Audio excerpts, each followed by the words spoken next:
সম্মানিত বন্ধুগণ, আমার ভাইরা, চরমোনা হুজুরের সাথে চরমোনার সাথে জামাতের অমিলটা কখন হলো? জামাত থেকে চরমোনা কখন বেরোতে গেল? আজকে চরমোনার পীর সাহেব সম্পূর্ণভাবে খুলে খুলে বর্ণনা করেছেন।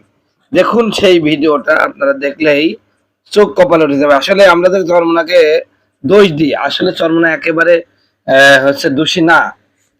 তারা অনেকটা নীতি নৈতিকতার উপরে চলতে গিয়েছিলেন, কিন্তু আমরা না বুঝেই তাদেরকে দোষ দিয়ে দিয়েছি। দেখেন তার বক্তব্যটা।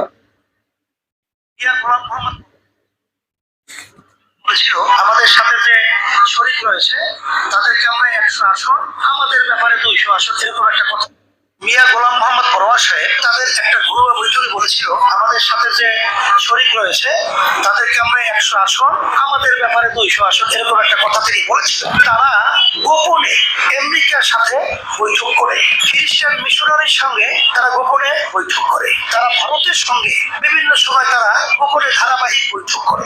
ইসলাম অনুযায়ী তারা দেশ পরিচালনা করবে না। আমরা যাদের সাথে সমঝোতায় গেলাম, আর তারাই যে আমেরিকা ওখানে আমাদেরকে বানায় উগ্রবাদী, জঙ্গিবাদী। আমরা কিন্তু কোনো জোর করব না, এখানে আমরা সমঝোতা করব।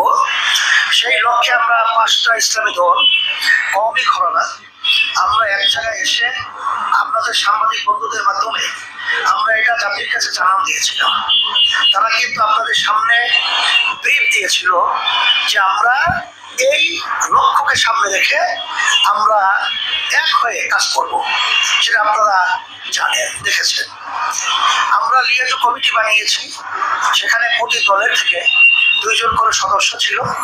তারা পরামর্শ ভিত্তিক, তখন সামনে ভবিষ্যৎ আমাদের দেশ কিভাবে সুন্দর করা যায়, তারা পরামর্শ করে সিদ্ধান্ত নিবে, আমরা সেভাবে আমাদের কার্যক্রম পরিচালনা করব।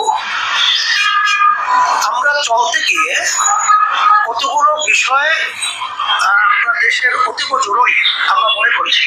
যাই হোক, আপনারা বুঝতে পারলেন যে কত বড় বাটপার এই জামাত জামাত ইসলাম যে কত বড় বাটপার, এটা বুঝতে পারলেন যে ওরা কিন্তু এই কোরআন শরীফের যে সূরা বাকারার প্রথমে যে মুনাফিকের আলোচনা করা হয়েছে, যে এরা যখন মুমিনদের সাথে মিশে তখন বলে, না আমরা তো মুসলমান, আমরা তো ঈমান এনেছি, আমরা তো মুসলমান, আমরা তোমাদের পক্ষে আছি, ইসলামের পক্ষে আছি।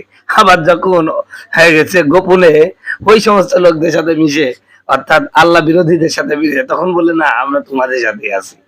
মানে জামাতের সাথে সূরাতুল বাকারার এই আয়াতটা একদম খাপে খাপ মুনতাজের ভাব। মানে পৃথিবীতে এই জামাতের যে মুনাফিক, মানে আর নাই ভাই, জামাতের যে মুনাফিক আর নাই। কি হাসবো না কাঁদবো, ইসলাম কায়েম করবে না। এই চরমোনা পীর সাহেবের কথার কিন্তু সত্যতা আছে। কেমনে আছে আমি সেটা আপনাদেরকে বোঝাই দিচ্ছি। দেখেন, ওরা এখন বিরোধী দল আছে, যদিও তারা ক্ষমতা নাই, কিন্তু তারপরও তারা ইসলামী কোনো বিষয় এখনো সংসদে উপস্থাপন করেন নাই। মুফতি হানজালা এই বেচারা একটা শুধু বিষয় উপস্থাপন করেছিলেন, সেটা হলো আল্লাহ রসুলকে যারা অপমান অপদস্থ করবে, আল্লাহ এবং রসুলকে তাদের সর্বোচ্চ শাস্তি ব্যবস্থা করা। তো আপনারা দেখেন যে বিএনপি তো সাপোর্ট দিবে না, কারণ তারা ইসলামী দলই না। এই যে তথাকথিত ইসলামওয়ালা যারা জামাতের, একটা এমপিও এই বিষয়ে সাপোর্ট করে নাই, মুখ এরকম করে মানে করে বসিয়েছিল। আবার এরা ইসলামের ধারক বাহক, এদের যারা মহিলা কর্মী আছে আর কি, শিবিরের যারা কর্মী, ওরা আবার বলে এরা ইসলাম কায়েম করবেও না, ইসলাম কায়েমের চেষ্টাও করবে না, বরং যারা চেষ্টা করবে তাদের মধ্যে কিভাবে পার্থক্য করা যায়, মানে মতানৈক্য সৃষ্টি করে যায়, কিভাবে অমিল করা যায় তাই করে। এরা হলো মুনাফিকের গোষ্ঠী। এইরকম ভাবে বক্তব্য দেয় যে আমরা যারা কওমি আলেম বা চরমোনা যারা আছি সব মুনাফিক, একবারে জান্নাত থেকে পালিয়ে আসা দল হলো জামাত। কথা বুঝতে পারছে? তো আসলে কারোর সাথে না মিশলে সেই জিনিসটা বোঝা যায় না। দেখেন, বাংলাদেশে তারা বিভিন্ন জায়গায় একচ্ছত্র বিজয় লাভ করেছে, কিন্তু সেখানে তারা ইসলামের তারা কায়েম করেনি। আল্লাহর কোরআনের সাথে তারা বিশ্বাসঘাতকতা করেছে। আল্লাহ কোরআনে কি বলছে? আল্লাযীনা মাক্কান্নাহুম ফিল আরদ, আমি যে জমিনে তাদের খলাফত দান করি। আচ্ছা বলেন, জামাত কি ডাকসুতে ক্ষমতায় আসেনি? জামাত কি ওই হলো জগন্নাথ বিশ্ববিদ্যালয়ের ক্ষমতায় আসে নাই? জামাত কি রাজশাহী বিশ্ববিদ্যালয়ের ক্ষমতায় আসে নাই? কিন্তু ইসলামের কোন বিষয়টা কায়েম করেছে আপনারা কি আমার দেখাতে পারবেন? দেখাতে পারবেন? ওরা ইসলামে কি কায়েম করেছে? যারা নিজেরাই ইসলামকে পুরোপুরি লালন করে না। আপনি আমল আখলাক নিয়ে জামাতের মধ্যে ঢুকবেন, দাড়ি ছাটা হয়ে বের হয়ে গেছেন। এটাই হলো জামাত। আপনি মনে করেন জামাতে ঢোকার আগে আপনি টুপি পরতেন মাথায়, সুন্নতি স্টাইলে দাড়ি হলো চুলটা রাখতেন, দাড়িটা আপনার এক মুষ্টি ছিল, আপনি সুন্দর নিসমেশাক পোশাক পরতেন, রাসূলের সুন্নাহ অনুযায়ী চলতেন। আপনি যখনই এই পোশাক নিয়ে এইরকম আমল নিয়ে জামাতের মধ্যে ঢুকবেন, ওখান থেকে আপনি দাড়ি ছাটা, মাথায় টুপিহীন আর প্যান্ট আর শার্ট পরে বের হয়ে যাবে। আর এদের যারা আলেম তারা কিন্তু সিজনাল মাওলানা সাজে। কি সিজনাল? সিজনাল মাওলানা সাজে। কত বড় মুনাফিক! এই যে কবির বিন সামাদ, ওদের একটা বিশাল বড় বক্তা। এ করে কি সারা বছর প্যান্ট এবং শার্ট পরে, যেই ওয়াজের মাহফিল আসে তখন ওই 1 মাস আগে থেকে দাড়িটা একটু ছাইড়ে দেয়, মানে যাতে দেখা যায় আর কি একটু বড় বড় হচ্ছে। খুব বড় রাখে না, ওই হচ্ছে প্রতি মাসেই ছাটে, কিন্তু একটা লেভেল রাখে, মনে করেন এক টুক করে রাখবে। এরপর একটা জুব্বা গায়ে দিবে, সেই জুব্বা আর একটা টুপি, বাস। আবার যখন মাহফিল শেষ আবার ওই খুইলি আবার ধুই দিবে।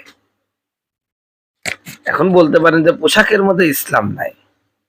আল্লাহ কোরআনে বলছে লিবাসুত তাকওয়া যালিকা খায়র, তোমরা তাকওয়ার লিবাস পরো।